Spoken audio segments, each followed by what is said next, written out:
thank you all for joining us again tonight for another virtual cocktail hour. As always, you're most welcome, and we really do appreciate your support.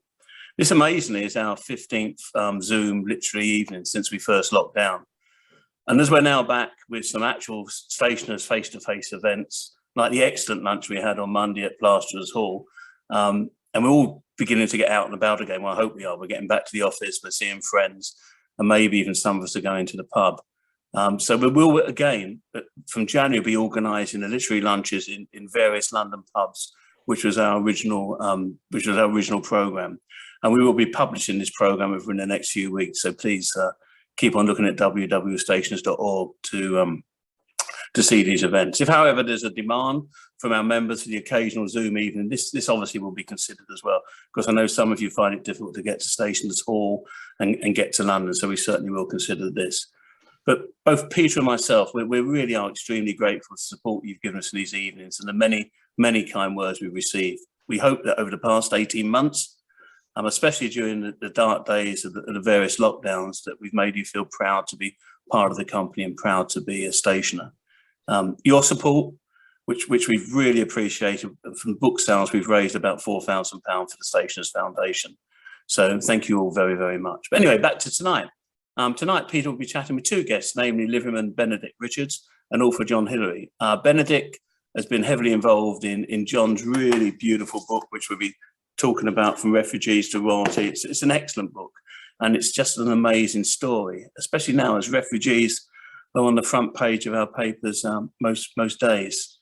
As always, at the end of the talk, there'll be an opportunity for you to buy the book, and more about that later. So please sit back, charge your glasses, and enjoy a Peter in conversation with Benedict and John. Peter, over to you. Thank you, Mike. Yes, two guests tonight, the author of this splendid book, Refugees, From Refugees to Royalty, and the stationer who designed it. Let's go first, though, to the designer, Benedict Richards. A bit about yourself, Benedict, please. You're a graphic designer with your own company called Graphicacy, I think, and graphic design too. Is it Graphicacy? Yeah, Graphicacy. It's unfortunate because it's a neglected sibling of literacy and numeracy, but it's incredibly difficult to say. But yeah, I've been working as a freelance designer for about 30 years, and 25 of those I also taught alongside my freelance. So that's what I've been doing, and most of the work I do is editorial design and information design. So things like this book and reports and forms and things like that. You've also had quite a lot of work on how the Stationers Company looks and presents itself to the world, haven't you? Yes, I was asked by Liveryman Tony Mash to get involved with the marketing committee, and as part of that, I've helped try and make the way that we present ourselves a bit more consistent and a bit more ordered, because there are so many bits of communication put out that you know, it really needs some kind of order, and that's what I'm quite good at, I think, is creating some kind of order out of what can be chaos. It's very easy to descend into chaos when it comes to communication. Yes. How did you get involved with this particular book? I have been working for the publisher Peter Owen, which is an independent publisher since 1951, I think. I've been working for them for about 20 years on occasional large format illustrated books. We've done Mervyn Peake, and we've done Oscar Nemon, and the latest one is this. So I've done occasional work for them over the years, and it's a good relationship, you know, sort of quite loose and informal, but we get there in the end, produce some very nice things. And it's quite interesting work. For example, with this one, lots and lots of pictures to choose from. That's right, yeah. So John supplied all the images, and there was some latitude for choosing images, but the main thing was to create a narrative, or, you know, a visual narrative that supported the incredibly detailed research that John's done. So that was really my role in making the thing work visually, and so I'm not getting in the way. The pictures, etc., aren't getting in the way of the story. How did you get to be a stationer? My first interaction with stationers was when I was a student, and I designed a booklet for the annual Livery lecture in 1991. But I left it for another 25 years before becoming a freeman, and I think it was really just an interest in the city, an interest in a bit of networking, and an interest in charity. So that's kind of what I've been involved with the stationers. But you didn't realise you'd be working so hard. That's right. Yeah, no one told me that. You've got an interesting slogan, or you quote it quite often. Design is so simple, that's why it's so complicated. Just expand for a moment. Yeah, that's it's one of those things that I thought it sounded really neat and really made me sound really smart, but it's actually said by someone called Paul Rand, who was an American designer. And my interpretation of it is that that design is a verb as well as a noun. So the noun part, i.e. the product, is the simple part. The complicated part is the process. So if you think this is a nice lead into the book. This book has taken John 7 years of research, photo research, lots of proofs, lots of thinking, lots of collaboration. That's the complicated part, but no one ever sees that, you see. So when a piece of design works well, it looks very simple, but behind it is incredibly sort of complex process. So good, you hardly notice it's designed. You just read it or look at it, because it's a looking book, this is. Right, a reminder now, thank you, Benedict. A reminder now to send questions in on the chat button, please. As we go, Diana will field them for me. And let's go to the author, John Hilary. As I said, his book is From Refugees to Royalty, the remarkable story of the Messel family of Nymans. That's Nymans, a country house, particularly the famous National Trust Gardens in West Sussex. He's going to give us a glimpse of the book and what it looks like, what Benedict has done to it, rather later on. But let's go to the beginning of it. John, you are a Messel, so I suppose that's how you came to write the book, but you weren't originally an author, were you? Well, that's right, and thank you so much for having me. Before I start, good evening to everybody. It's very kind. I'm thrilled to be here. I wasn't an author, so to speak, but I have, throughout my working career, been a writer. I used to write regularly for The Guardian, for The Independent, reports, and really my whole working life has been in communication. But this has been slightly different because of it being what ostensibly is a book for a more general audience. It's trying to tell a story about a particular family in a way that's going to attract, hopefully, the general reader, and particularly anybody who is interested in National Trust properties, or particularly has been to the property at Nymans.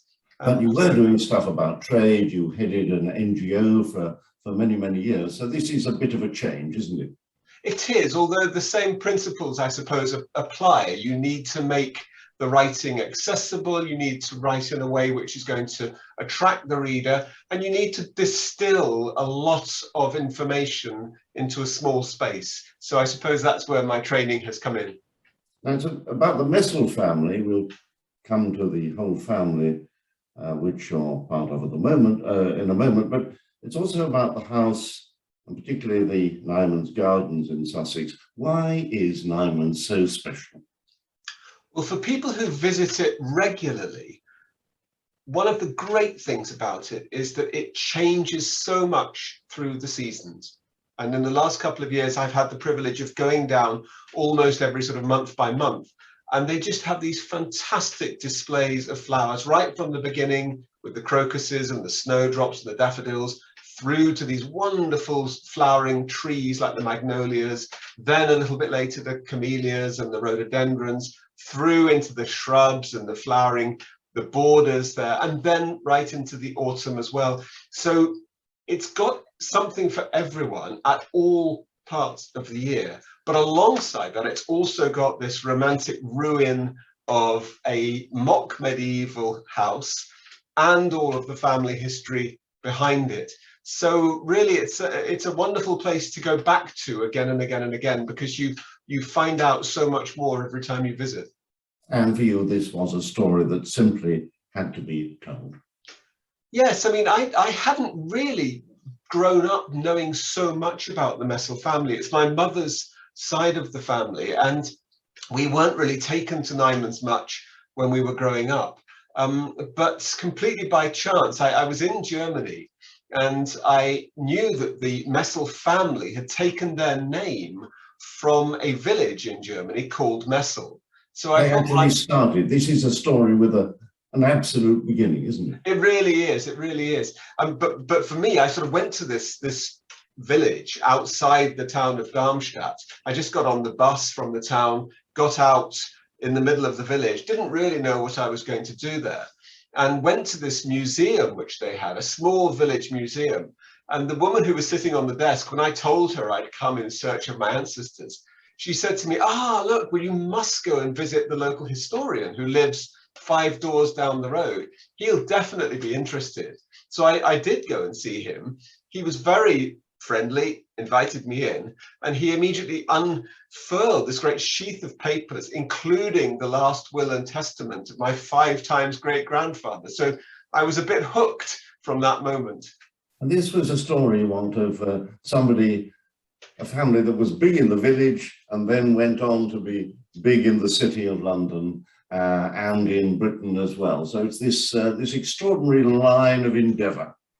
Yes, I mean the title is that trajectory, that arc, which goes from their more difficult beginnings, because the refugee aspect is when they were living right up on the northwest frontier of Germany, where it borders Holland. And in the 18th century, they were expelled from their homes by an edict of George III. So George III, who was King of England at the time, but also the Elector of Hanover, and in charge of that particular county in the northwest of Germany. And he signed this edict expelling all the Jews. They were given 6 weeks to leave their homes. And they migrated south and settled in the village of Messel, which is where they took their name from. And yes, Germany was a chaotic place at the time, little states and that's right. whatever they call, all sorts of different places anyway. It was not a unified country at all, was it?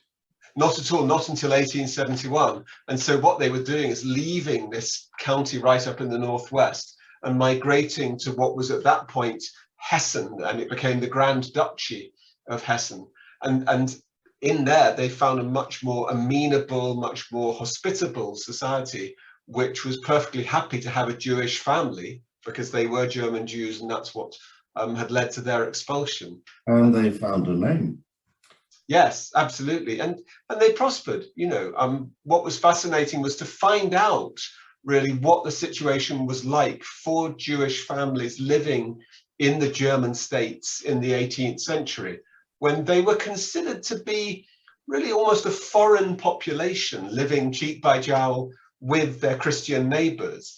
And yes, they had interaction, and yes, they had, you know, commercial relations, but they were considered to be almost an alien presence in the village. And that sometimes actually worked in their favor, because when Napoleon came along in the beginning of the 19th century and formed his Confederation of the Rhine, all of the young Christian men from that area were basically enlisted into the Napoleonic army and all marched off in the ghastly campaign in Russia in 1812. And of the 5,000 who marched out, 300 came back. But the Jews were not conscripted. And so they were able to stay behind and prosper as a result of the business opportunities which had come their way. Nevertheless, life in 19th century Germany was extremely hard for an awful lot of people, and millions of Germans immigrated to America, to South America, and to Britain, didn't they? And this is another part of the migration story. Yes, and I really hadn't been aware of that. I mean, we're brought up, I suppose, to think about migration from Ireland, and indeed there was a huge migration from Britain, whether it be to the colonies or to North America. But Germany lost something like 5 million people during the 19th century because of the pressure of industrialization not really taking off enough to deal with population growth. The ones who went to America, by and large, were quite poor, indigent Germans. The ones which came to Britain, and particularly the German Jews who came to Britain, tended to be more middle class. And so it's an interesting distinction there. The ones who came here, they're not really rags to riches in the same way. They were relatively prosperous. And to a large extent, the Jewish Germans were escaping the sort of prejudice which they still found in Germany, despite the fact that they were getting more of their economic and social rights. They were becoming civically integrated as Germans, but they were still finding their career paths blocked by the underlying prejudice. Well, you say the poor ones went to America, but Ludwig Messel, who is one of the tent poles of this story, the first one to come to Britain, got a job with a Jewish American bank in London, didn't he? So there were some people who were doing pretty well already in America. That's right. He got a job with the Seligman banking firm, which had been extremely successful in the United States and had then sort of spread out into Europe as well. They'd again been German Jews who'd gone over to the States and then come back. One of them or two of them had come back to England. And Ludwig Messel, as you say, he was my great-great-grandfather, and he first of all got a job in Seligman Brothers and worked his way up to the position of head clerk. And at the same time, one of his brothers and both his sisters also came over to London. So the family really migrated en masse. And his sister? That's right. Married the boss of his branch, or his London branch. So that's right. That's right. It's quite a nice thing where your sister marries the head of the firm, and she did very well out of that. I can assure you. But then he set up the stockbrokers L. Messel, and with the initial in 1873, and it was still going when I was covering the city in the 1980s, before Big Bang, of course. Yes, that's right. I think it was one of the most successful of the stockbroking firms in the city. It had, an up and down history of it. There were times when it was in much more difficult circumstances. It specialized in a way quite a lot of German firms did with the sale of foreign securities, which wasn't something which British firms had ever really got involved in. So there was a bit of a niche in the market. But it meant that they were then very vulnerable to political change outside. So, for example, a lot of the Messel family business was with German firms, which meant that in the First World War, they were completely cut off.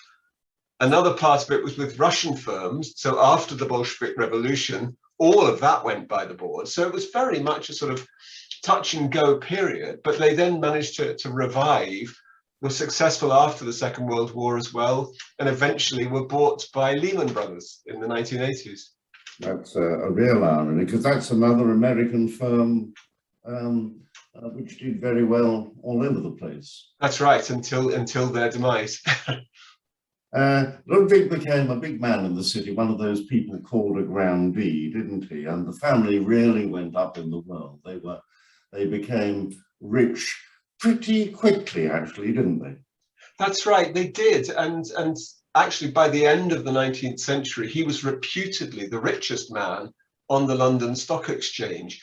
And partly that was because of the big explosion in trading as a result of the South African mining boom, which again stimulated so much trading, so much business in the City of London. So you saw stockbrokers and merchant banks getting very rich very quickly on the back of that. But of course, your book is not very much a business history, though it makes perhaps an awful lot of it possible. So there are all these insights into what being a great man in London was, like 14 courses at a dinner at his home in 8 Westbourne Terrace. Yes, they seem to have enjoyed their food and their wines. And Westbourne Terrace at the time, if you think that area just north of Hyde Park, it was very much a sort of up and coming area to rival Belgravia, south of the park, which was the aristocratic area where all the dukes and the earls and the viscounts lived. Tyburnia is what they called it. Tyburnia was the sort of parallel bit for the New Rich. And it became an area where lots of Europeans, continental Europeans, not just Germans, but also French and Greek, and also South Americans and more far-flung visitors set up their homes. It was also quite a Jewish area. There were a lot of synagogues there, but the Messel family, like quite a lot of German Jews, didn't really identify strongly as Jewish themselves. They were quite secular in their outlook. And Ludwig married a woman from the Church of England, and the children were all baptized and brought up in that faith. So it's a fascinating sort of part of that world as well. How do you integrate into what was already quite a cosmopolitan part of London? Now we move to the squirearchy, don't we?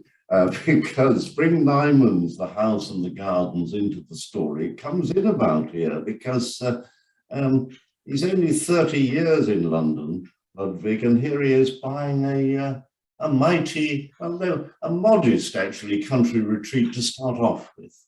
Yes, it wasn't one of the big powerhouses. If you think about the Rothschilds in Buckinghamshire, for example, you think of Waddesdon, Mentmore, and the huge great palaces like that. It really wasn't like that. It was much more of a rural retreat. And I think that holds the key to understanding why Ludwig decided to put £20,000 of his money into making this move. It wasn't really as a public show. It was more of a private statement of wanting to have somewhere outside the smog and the smell of London to spend time with his family, but also to put down roots. And I think this was when I was really sort of reading around what it meant for a German Jewish family to have bought a country estate like that.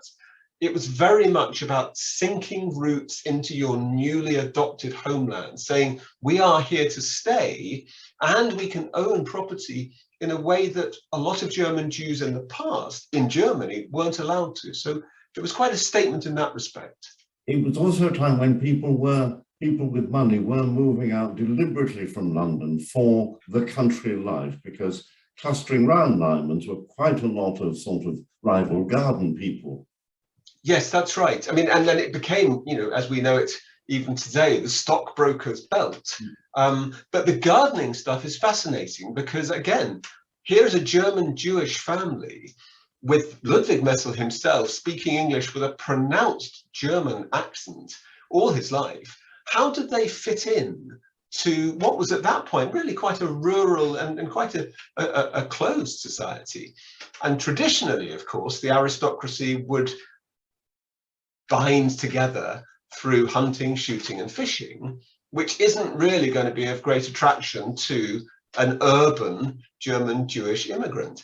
But gardening is almost a new passport. It becomes a passport into society because so many of these other properties in that very small area of West Sussex, they were all focused on these new, exciting horticultural experiments. And that's what's great about Nymans, really from the beginning up until now.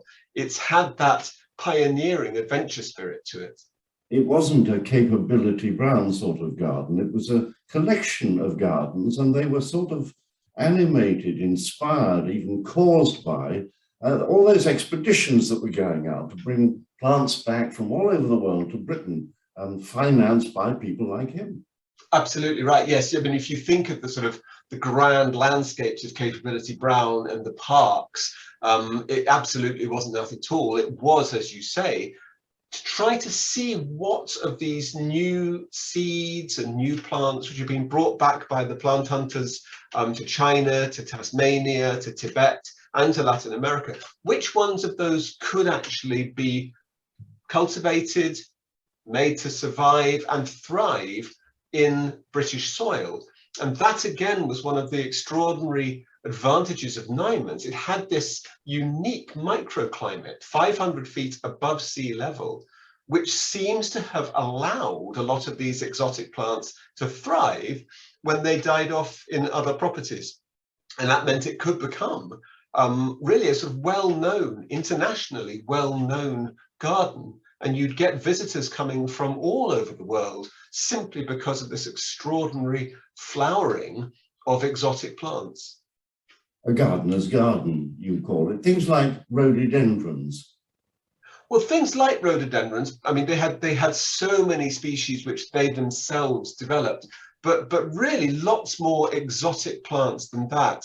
I mean, if you visit Nymans today, as you come in through the top garden, the first tree you come to is the handkerchief tree, the Davidia involucrata. And it has bracts, beautiful sort of bracts, which look like handkerchiefs in the early summer. And that was one of the extraordinary sort of finds in China, which they managed to grow really successfully at Nymans. Now they've got a whole glade of those trees, which you don't find very much anywhere else. So it's really the sort of plantsman's garden, if you want, because it has those exotic and exciting rarer plants, as well as the rhododendrons, the camellias, the magnolias. Was Ludwig and then his son Leonard, were they sort of really interested in plants as plant people, or was it 2 or at most 3 assiduous head gardeners over 100 years? Well, I think both the Messels, Ludwig and Leonard, they did get bitten by the bug. It's clear, particularly Leonard in the second generation. He was on the executive of the Royal Horticultural Society. He joined the Linnean Society, the Garden Society. He was very much involved.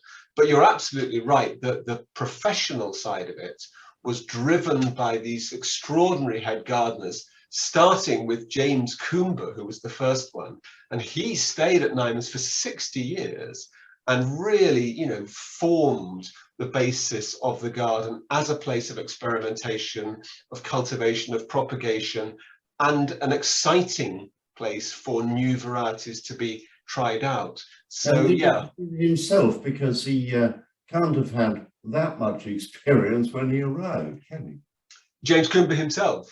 Mm-hmm. Well, no, he managed to work in a couple of other jobs before that, but one of them had been at Vetches, which is the specialist plant nursery, which had already managed to get a lot of the varieties in from these plant hunting expeditions. So he had already had a good head start in the time before he came to Nymans. And of course there was competition. There were these other houses surrounding which also specialized in gardens. Yes, competition, but also cooperation. I mean, if you think about the rhododendrons, the Loder family, who had set up Leonardsley, another of the very famous Sussex gardens, they actually gave Nymans one of the specimens from which the gardeners could then develop all of these new varieties. And the visitors book at Nymans shows all of these people going in and out of their own different houses, sharing, visiting, getting together over dinners to be able to talk about exotic plants which they found. So there was a good collaboration there, as well as the obvious competition and wanting to do better than the next person. And it wasn't just visitors. Ludwig's daughter, Muriel Messel, catalogued 2,000 different species, and I suppose that was printed, and so there was this hefty record in 1920 or so. In fact, I think she died before it came out. Well, that's right. She was an amazing plantswoman from that next generation. She was the youngest daughter of Ludwig. And as you say, she put together this extraordinary compendium of over 2,000 plants grown at Nymans, with these amazing annotations as to how they thrived, what you need to do in the winter with this one, with that one. And when you read it now, it's sort of mind-boggling, these extraordinary plants, many of which one's never heard of. But it's even more poignant for us today because she died early in the flu epidemic, in the flu epidemic of 1918. And of course, for us, having just gone through the coronavirus equivalent 100 years on, we sort of feel an extra sense of loss in that respect. And Ludwig died in 1915, and his eldest son Leonard inherits Nymans. And then there was this, in the 20s, this building of a masterpiece. Yeah, yes. I mean, it's an extraordinary thing. They inherited it as a regency house, and Ludwig built on a little bit to it. But then in the 1920s, after the First World War, this grand redesign came in, and they spent most of the decade turning it into this mock medieval manor house. And it's an extraordinary thing at that period. If you think most of the big family country houses around Britain were really struggling, and a lot of them were being pulled down.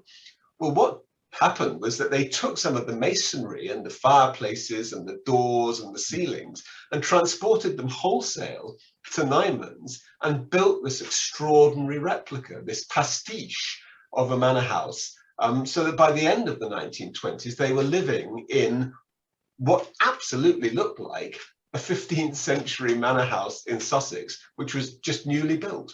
It was a sort of echo of what Hearst had done or was doing at San Simeon, of course, in California. And one or two other places in Britain as well, the Guinness family and Bailiff's Court, also in Sussex, and also with some of the new American money, that sort of renovation of Leeds Castle in Kent. But by and large, this was a period when the grand houses were crumbling into disrepair. And so to create one, to create a sort of a mock medieval manor house from scratch was an extraordinary ambition. But of course, Leonard had the money, so he became a collector, didn't he? Not just of plants. No, that's absolutely right. He was very badly bitten by the collecting bug. And Nymans was a great place to be able to put their Tudor and Stuart furniture, the tapestries, the paintings, whereas their London house was left for some of the more delicate collections, the fans, the Netski, the ivories, the glass, you name it, they collected it. And I think it was a great opportunity for him to use that wealth to explore a more creative side to his nature. They never really spoke about business at home. It was always about art and the culture which they brought into their homes through that collecting. Now, you're describing the Nymans, which alas, we cannot visit, because just a few days after I was born in 1947, in the middle of the huge freeze, the big freeze then, all Britain was white with snow, the house burnt down.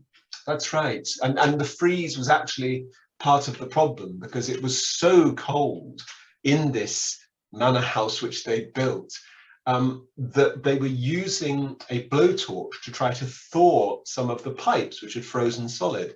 And it seems that maybe part of the wood behind one of these pipes was just smouldering, and then it caught fire in the middle of the night. And before you knew it, the whole of the roof was engulfed in flames. It was so cold that the water froze in the fireman's hose. So it was almost impossible to put the fire out, and it destroyed the whole of this amazing work which they'd taken 10 years to build. It just went down in one night, and that's why you see the ruins today. And art as well. They lost a lot of the art. They had a Velasquez, which was over the mantelpiece in the library. That went up in flames. Leonard had got this extraordinary collection of horticultural books, all of the old English herbals and lots of European early printed books as well. They all went up in the flames. So it was an extraordinary loss. But you know, nobody died, and they were able to rebuild their lives, even if they weren't able to rebuild Nymans itself. Why didn't they rebuild the house then? They presumably could afford to. They could afford to, but there were two big reasons. The first was that this was in the 1940s, and if you think, there was still rationing, and there simply wasn't the availability of basic materials that you would need to embark on that type of project again. But perhaps more than that, they were now in their 70s. They'd done this once, and it had taken them 10 years. The idea of embarking on that sort of thing again was really, I think, just beyond the imagination of anybody at that stage. And spiritually, I think they were broken by what they'd lost. The idea of doing it all again from scratch would have just been too much. But the gardens remained. That's right. I mean, the gardens flourished. We kept going. There was no despair on the gardening side. That's right, absolutely. And that was what then transitioned into the National Trust ownership, because that was National 1953. Trust, Leonard died and then Nymans was bequeathed. That's right, yes. And it was interesting because before the Second World War, the National Trust had never taken a garden on its own merits. They'd taken gardens as adjuncts to historic houses and other properties. And it was only really in the aftermath of the Second World War that they began to think, well, gardens also are an important part of our national heritage. So Nymans was one of the very first to be bequeathed to the National Trust with an endowment to make that transition. It took a long time for it to become viable, but it now is. It wipes its face, does it, as a National Trust property? Oh, very much so. It's one of the very most popular in the country, which is interesting because the house being ruined doesn't have, like, say, the fantastic contents of Knowle or Petworth or other of the country houses in the National Trust's possession. And it really is, I think, because of the garden, because of that attraction of coming back again and again, and learning about the story of the family which made it possible. I think those two things go together and make it a very special place for a lot of people who do come back again and again. I want you to talk about, quite a chunk of the book is about the rest of the family at the moment. We have to mention the Great Storm, 1987. That was a big hit for Nymans, wasn't it, the garden? It really was. And if you think that storm, which we tend to remember because of poor old Michael Fish, the weather forecaster not necessarily getting it right, it came in from the southeast and all of those gardens were in the firing line. Nymans, because it was 500 feet above sea level, was absolutely decimated, and they lost hundreds of their trees, including a lot of their champion trees. And it was a major trauma, but at the same time, the opportunity for a major rebirth. Because if you think all of these big conifers and other trees which had been planted at the beginning of the 20th century, they were now really crowding out the garden. And people were saying, you know, we don't have the views anymore, we can't really breathe, we can't enjoy the garden as it once was. Well, along comes the Great Storm, and without any sentimentality, just says, here you go then, here's your new start. And as a result of that, Nymans is now a much friendlier garden because you don't have that overgrowth of all of the big trees which were knocked down. Let's go on to some of the other Messels. There's some famous ones. Anne, who lived in the remaining West Wing, she was one of the founders of the Victorian Society.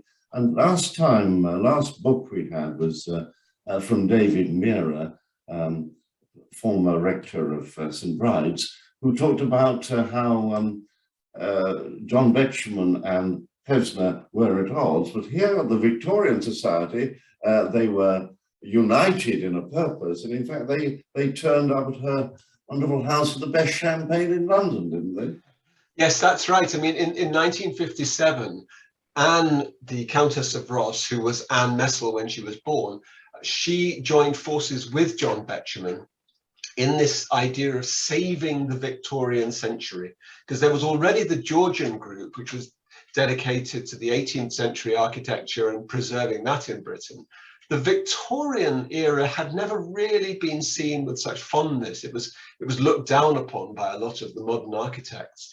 And so this group met in Anne's London house at Stafford Terrace.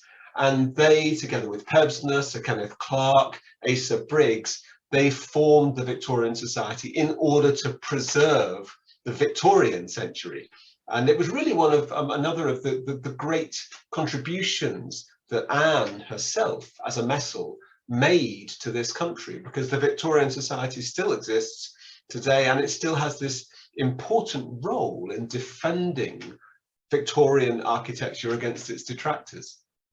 And there was this artistic side to the Messels. The brother who stayed behind in Germany was one of the very best and certainly best known architects in pre-Nazi Germany, wasn't he?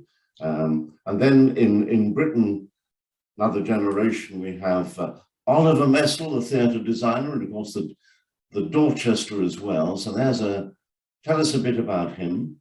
Yes, well, Oliver is perhaps the best known of the Messels in this country. He was the leading stage designer, really, for the majority of the 20th century across theatre, opera. Obviously, you think about Glyndebourne, and you know, he was really the designer for Glyndebourne throughout the 1950s. Ballet, you think the 1946 Sleeping Beauty, which reopened Covent Garden after the Second World War, and film as well. It's fascinating to chase up the films which he did the design for. You can still find them now a lot on the internet. So Oliver Messel was this cult figure, really, in theatre and stage. But as you say, he also had his interior design side, and it's still possible today to stay at the Oliver Messel suite in the Dorchester. It is currently over £5,000 a night, so you want to save it for special occasions. But he did that, and then he had this extraordinary second career out in the Caribbean. He suffered very badly from arthritis, and he went to live in Barbados, which actually cured his arthritis completely.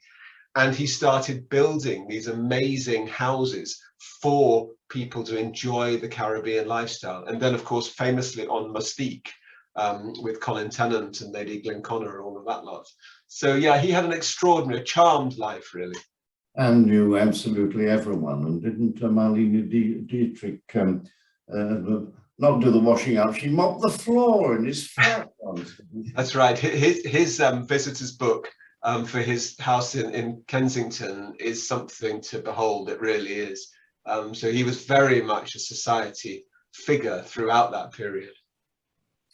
And how does he tie in with the sort of central line we've been talking about, the Nymans line? He was the son. So he and Anne were sons and daughter of Leonard Messel. So they're straight down from that direct line from Ludwig. And then there's Rudolph, who I didn't know anything about at all, the filmmaker and writer, and he was a socialist, which must have been a bit alarming for this lot. That's right. I mean, the rest of them were very, very sort of keen conservatives. I wanted to bring his story in, really, because he's our side of the family, and he's the person who really hasn't had the same limelight. But he was an extraordinary person in his own right. He was orphaned at quite a young age, together with my grandmother. And as a result of that, I think they developed this different sensibility. They both became left-wing. He stood for Parliament as a Labour MP, unsuccessfully, because he was standing in Devon, which didn't really have a Labour following in the 1920s. But then he became this filmmaker, writer, critic, and a financer of lots of left-wing causes, both in terms of publishing. There was a wonderful monthly magazine called Fact, which was brought out in the 1930s, which he stood behind, but also then in terms of helping refugees get out of Nazi Germany. And he was actually responsible for helping to found this colony in Colombia, right up in the Andes, which he wrote about in a book in 1939. So he was politically very involved, but in a very different direction from a lot of his Messel cousins. Did that raise eyebrows in the rest of the family? It did, and you know, he was looked a little bit with suspicion by the others, but he was very close to Oliver and also to Anne. They were a very close family, especially after he had been orphaned. And so, yes, I mean, you can say that he had a very different life. It was still a life of privilege, because the family had still managed to retain a lot of the wealth that it had had in the previous generations. But his great idea was, look, we've got these freedoms. Really, we must strive to ensure that others who are being denied those freedoms can have access to them. Now we come to the coup bit of this that justifies the title of the book, From Refugees Banished from the place they lived by King George III, to royalty. Explain that title, please. Yes, well, this is the sort of the supreme irony in the piece, is that when they've been expelled by George III, 200 years of wandering later, the youngest of the Messels is Tony Armstrong-Jones, Anne Messel's son, and he marries into the same royal family which expelled them in the 1760s. And that really brings the story full circle. And it's a wonderful sort of irony to think that when Tony Armstrong-Jones and Princess Margaret had their first son, their first child, Lord Linley, he was born 5th in line to the throne. And you think back all of those generations, what would the original Messel refugee trudging through Germany as a result of the Elector of Hanover, George III's edict, what would he have thought if he'd been told in 200 years' time, your descendant is going to be marrying George III's 4 times great-granddaughter? Tony Armstrong-Jones was part of the artistic expression of the Messels, wasn't he? That's right. I mean, he was a great photographer in his own right before marrying into the royal family. And I think that's been a little bit eclipsed, perhaps. His professional accomplishments have been a little bit eclipsed by his subsequent history. What I tried to bring out in the book was also some of his more campaigning side. He was a great campaigner for disability rights, which again, people don't necessarily know about. But yeah, it was an interesting thing to immerse myself in his history, which is of course quite a colourful story in its own right. And now there are oodles of you. Well, there are lots and lots of cousins, but it's interesting, in Britain, there is only one person left in the last generation with the surname of Messel. A lot of them have had girl children who have not carried the surname. And so Hal Messel, who is actually a silversmith, so he's also inherited some of that artistic ability. He's the last Messel with the Messel surname in Britain. So there's no pressure on him to have any children or sons or anything like that. Well, you've whetted, or more than whetted, our appetites for a look at the book, so you can do that, can't you? I'm going to try and share the screen now. Let's give us a taste of what it looks like, what Benedict has done to it. Yes, I'm going to try and share the screen now and get it back. Can you see it at the moment? Yes, we're on chapter 4 now. Well, good. Here's the front cover. This is really Benedict's great work in making it look such a beautiful work of art in itself.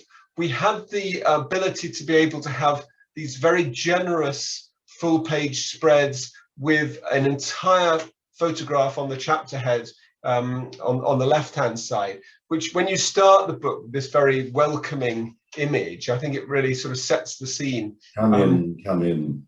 And then you go in and you have, this is the architect of the Kaiser you mentioned, St. Peter, Alfred Messel, and his designs are in the book, which I think are absolutely marvelous. I managed to find these designs which he had done. This one is for the State Museum of Hesse in Darmstadt, and they come out so brilliantly in the book itself. You've also got these amazing portraits of the family. This one is of my great-great-grandmother, Annie Messel, and it's a painting by the Jewish artist Solomon J. Solomon, who was working in the 1880s as quite a young artist. It's a fantastic painting, and I think, again, it came out brilliantly in the book. And this is just a couple of shots to show you what Nymans originally looked like. This was the Regency House as they bought it in 1890.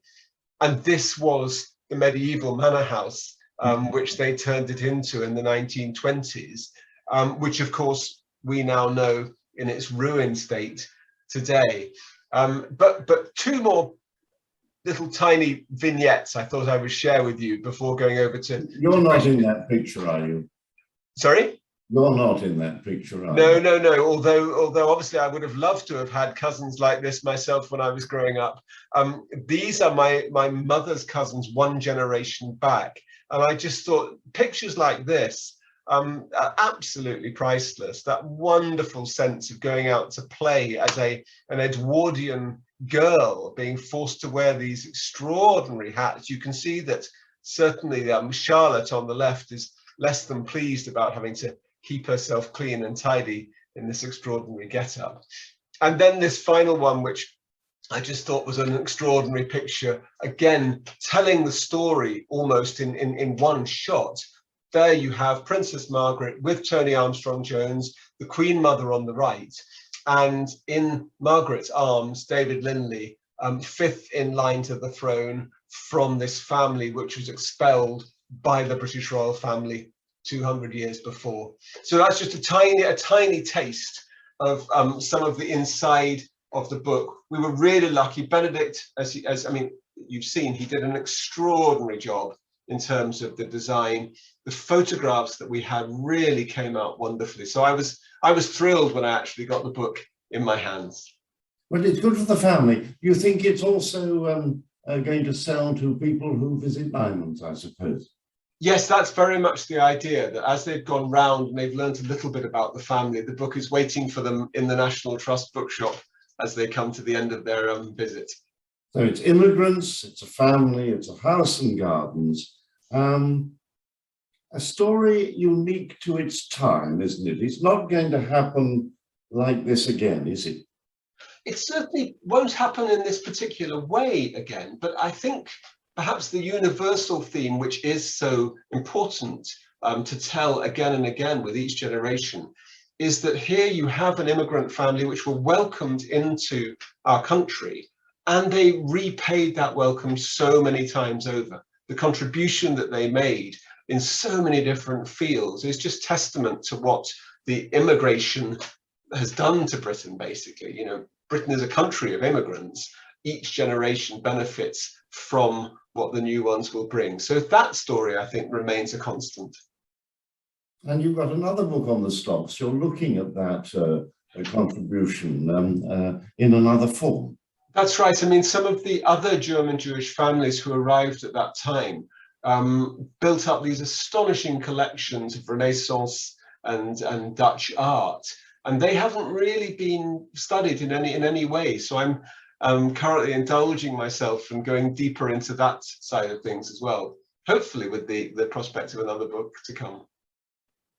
Got a question. I don't know whether any more, but this one says, it's unattributed, was Anthony Armstrong-Jones Jewish when he married Princess Margaret?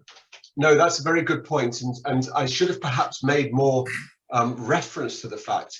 In the first generation, when they came over, they were very secular, as I mentioned.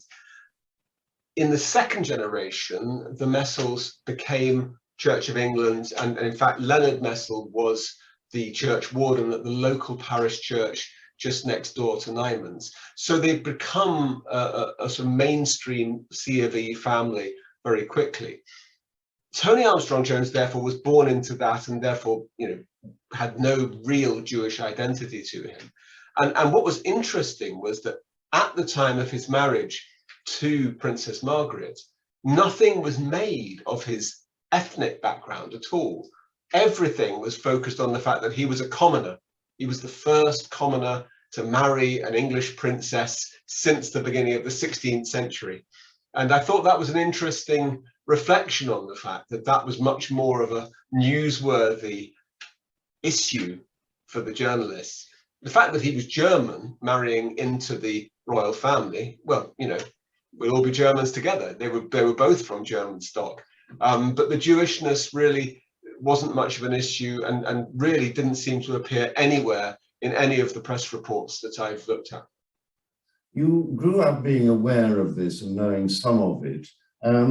What did you discover? What surprised you? What was it like actually getting your head down and writing the book? The thing which I really enjoyed finding out most about was the social history at every stage in their story. I mean, the social history of the Jews in Germany. What was it like to live in rural Germany in the 18th century? What was it like in the 19th century? And then what was it like living in Sussex in the early 20th century? I mean, these were just things which, you know, you perceive in your mind in a particular way. But when you start reading the sources, you start reading, for example, all of the newspaper reports from Sussex itself in the 1900s, 1910s, it just opens the door to a completely different world. And so for me, I think the revelations about the family were primarily of interest because of what they told me about the social milieu in which they were mixing. Really, that, I think, for all family history, it comes alive only if it becomes social history. Any surprises? I mean, people that you knew about and weren't really interested in, or didn't even like, who blossom when you scrutinize them with a historian's eye? Certainly Alfred Messel, who was the architect in Germany. It was absolutely fascinating finding out in what high regard he is held in Germany itself, and the amazing range of buildings that he created, many of which have actually still managed to survive. Yeah, but then also the women of the family. Stores, for example. I mean, yeah, exactly. I mean, one remembers them if you encounter them. Well, I mean, this amazing one in the center of Berlin, which really his pièce de résistance. That one was destroyed. The department store on the Leipziger Platz in the middle of Berlin, that was destroyed in the Second World War. But if you go to Berlin now, that museum island where you have that congregation of museums right at the center of the city, the Pergamon Museum was his last great design work, and that's still possible to visit in all its glory, and it was actually only built after he died. So that was an amazing thing to find, but also I think really to tease out the story of some of the women of the family, because a lot of the historical documentation does privilege the male side, but once you start trying to tease out the amazing contribution that some of the women made, Muriel Messel, Maud Messel, and the Countess of Ross, that's also a really important part of the story to bring on stream. Thank you, John, ever so much. It's been really, really interesting taking us through this swathe of history with this personal viewpoint all the way through about a place which a lot of people know. Thank you very much indeed. And Benedict, who also made it possible. Thank you very much indeed. Well, thank you so much. It's been a wonderful experience to be able to share it here. Thank you. I mean, that was absolutely superb, and I can't think of a better way to finish these 15 this range of 15 literary evenings that we've had. That was a really fascinating conversation. As I said at the beginning, you now have an opportunity to buy the book. It's absolutely fabulous. It's £25, and there'll be a £2 charge for post and packaging. And John has very kindly agreed to personally sign and dedicate the book. So please either contact Lucy or myself, and we'll be happy to get you a copy. And they will make absolutely superb Christmas presents. I said at the beginning that this is the last one of these literary evenings we're going to do, and we're going to go back to face-to-face meetings. But as we leave the Zoom world, it would be really remiss of me not to thank Peter Day for making sure that these 15 Zoom evenings have all gone so well. You will probably be surprised at the amount of work that Peter undertakes prior to each of these interviews. He really is a true professional, and we certainly owe you a great debt, Peter, but in fact, you're going to have to put up with a pint in about 10 minutes. But thank you. Without these wouldn't have worked so well. Well, I want to thank you, Mike, for thinking them up in the first place. I think it was a stroke of genius that it was in place, and then along comes the pandemic to really make it relevant as a uniting force for the stationers in lockdown. I think it's extraordinary it was in place. What terrific luck, and what a good idea. Thank you, Peter. There will be one more Zoom meeting that we'll have, and that's the industry group meeting on the Tuesday the 2nd of November at 6 o'clock, when the subject will be Census 2021, data linking our past with our future. And that's going to be an absolute fascinating evening, especially for somebody like me, who's done a little bit of research into family history, and without censuses, where would we be? So thank you, everybody. Thank you for joining us tonight. Thank you to Benedict and to John. And there's a quote in the book which I think maybe sums up John's book. It's about Oliver Messel, who died in July 1978, and his obituary in the Times. The first line read, "Messel's genius lay in his unique quality of bringing righteousness, flair, and great taste to enrich any period or situation." And I think that sums up, John, your book. It's an incredible book and a great bit of research and a brilliant read as well. So thank you, everybody. Thank you, Benedict. Thank you, John. Thank you, Peter. And enjoy the rest of your evening. Bye-bye. Bye.